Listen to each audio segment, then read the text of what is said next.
ሰላም ቤተሰብ እንዴት ናችሁ? ደህና ናችሁ ወይ? እኔ በጣም ደህና ነኝ፣ እግዚአብሔር ይመስገን። ባላችሁበት ሰላማችሁ ብዝት ይበልኝ። ተመልሻለሁ። በጉጉት ሲጠበቅ የነበረው እንግዲህ ጌም ቀጠሮው ተዘጋጅቶ ዛሬ ወጥቷል። ማለቴ የነገ እሑድ ሳምንት ማለት ነው። እንግዲህ ማይ በውጮቹ 10 በእኛ ደግሞ ግንቦት 2 እሑድ ቀን ነው የሚሆነው። በነገራችን ላይ ቤተሰብ የነገ እሑድ ሳምንት ማለት ነው ከምሽቱ 4 ሰዓት በኢትዮጵያ እናንተ ግምጃዬም የመዳም ቅመም ናት እንግዲህ ማለት ነው። በነገራችን ላይ ይቺ ልጅ በጣም ነው ማደንቃት።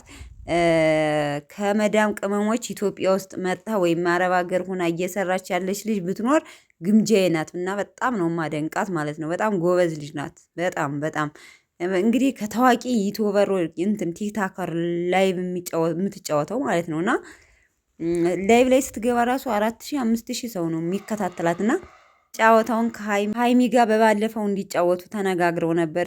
ቀኑን እንትን ብለው ለእሑድ አድርገውታል ማለት ነው። ፋሚሊ ማን ነው የሚያሸንፈው? እስኪ እውነት ለመናገር በጣም በጉጉት የምጠብቀው ላይቭ ነው። ጨረቃ ፋሚሊ ነው ወይስ አዳኞቹ? አዳኞቹ ማለት አሁን በቅርቡ ሙዚቃ ወጥታለች ማለት ለመዳም ቅመሞች ለእናንተ ነው ብላ ሙዚቃ ወጥታበታለች። አዳኞቹ ፋሚሊ የእነሱ አዳኞቹ ነው። የእኛ ደግሞ የእነሱ የነ ብሩኬ ደግሞ የነ ሀይሚ ደግሞ ጨረቃ ፋሚሊ ነው እና ሁለቱም በጣም ደስ የሚሉ ልጆች ናቸው። ልዩነቱ ዲፈረንሱ ግምጃዬ የመዳም ቅመም ናት። በቃ ሰምታችኋል። ስለዚህ የመዳም ቅመምንም ሰፖርት ማድረጋችሁን አትርሱ።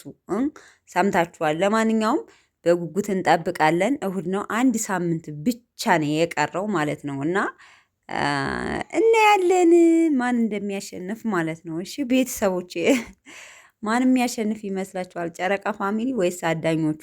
የጨረቃ ፋሚሊ ሲጀመር ይለያል ማለት ነው። አዳኞቹ ያው አዲስ ስለሆነ ያን ያህል የገነነ ፋሚሊ ስላችሁ ገና አዲስ ነው አዳኞቹ የሚለው ፋሚሊ የወጣውና ጨረቃ ፋሚሊ ግን የድሮ የጥንት ስለሆነ እኔ እንግዲህ አላቅም። እናያለን። ለማንኛውም ቤት